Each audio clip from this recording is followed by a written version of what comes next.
Arestado naman ang dalawang barangay tanod ng Commonwealth Quezon City matapos na mangikil sa kaanak ng kanilang inaresto kapalit ng kalayaan. Ang mga suspect ay nanghihingi daw ng pera na abot sa halos 30,000 piso hanggang 70,000 kapalit ng pagpapalaya sa mga dinakip. Si Erlo Bringas sa detalye.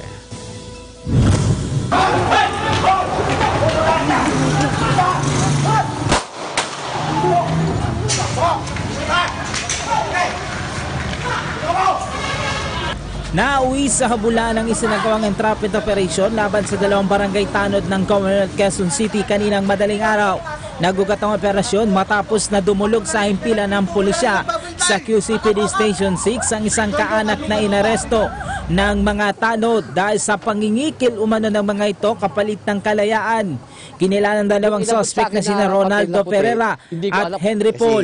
Nang makarating ang mga operatiba sa barangay hall, sinubukan pang tumakas ng dalawa kaya agad itong hinabol na nauwi pa sa putukan. Nagtuturuan pang dalawang naaresto. Kasi yun nga, bigla na lang binigay yung pera. Hindi ko, inabot sa akin ng isang kasama ko. Andun na nga ako sa wala naman akong alam. Yung inabot sa akin na papel na puti, hindi ko alam kung pera yon. Kaya binigay ko rin sa kanila. Wala akong alam. Kaya umalis na ako, natulog ulit ako.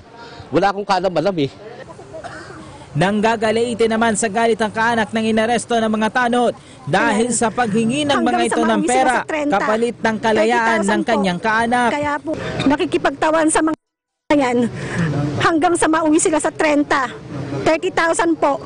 Kaya po ako kumilos. Pareho din ang reklamo ng iba pang mga naaresto na umano'y dinampot na lamang ng mga ito at ikinulong pa ang iba sa detention facility ng barangay na halos magsiksikan at hindi na makagalaw. Anila hiningan ng ilan sa kanila ng piyansa para makalabas ng kulungan at makalaya na. Iginigit pa ng ilang mga nakakulong na sinasaktan din sila ng barangay kapitan na kung saan hinampas sila nito ng padel. Ako sir, sinaktan ako dito sir, kaso hindi normal yun sir. Kaya gusto ko sir magdemanda para dito sa barangay captain o yung kagawad nag-ano sa akin. Inakyat kami sa taas, doon po kami pinadel ng 2x3. Tapos kinulong kami ng mahigit 2 linggo.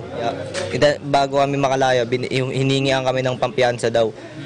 Yung pinakamababa po 500, tapos yung pinakamataas po 70,000. Nasabat din ng pulisya ang iba't ibang mga kontrabando sa loob mismo ng barangay hall sa ginawa nilang paghahalughog. Aabot sa halos 38 ang ikinulong sa napakaliit na detention cell na ito na may babae at lalaki at mayroon pang menor de edad. Magsasagawa naman kaagad ang investigasyon sa mga umani ikinulong ng mga tanod dahil sa impormasyon na ang iba dito ay hindi natrato ng tama ng arresting officers ng barangay. Kung temporary holding area to, dapat it should be reported to the police and yung police ang magpapile ng kaso. Supposedly, kaya tinatawag na custodial facility, dapat yan nasa police na yan pinapailan ng kaso. Maharap sa kasong robbery and extortion ang dalawang naaresto. Hinisikap naman naming makuha ang panig ng kapitan ng barangay kaugnay ng nasabing insidente. Isa sa ilalim naman sa verification at investigation din ng mga kasamahan pa ng mga nasabing naarestong tanod na naabutan sa barangay hall ng isagawang entrapment operation ng mga otoridad maging yung mga naabutang inaresto ng mga nasabing tanod dahil sa hindi tamaan nilang pagtrato sa kanila ng arestuhin. Ipaprocess natin yan. Kung wala naman silang kaso, bakit sila nakakulong? So kung wala naman silang dapat kaso at nakakulong sila, may mananagot.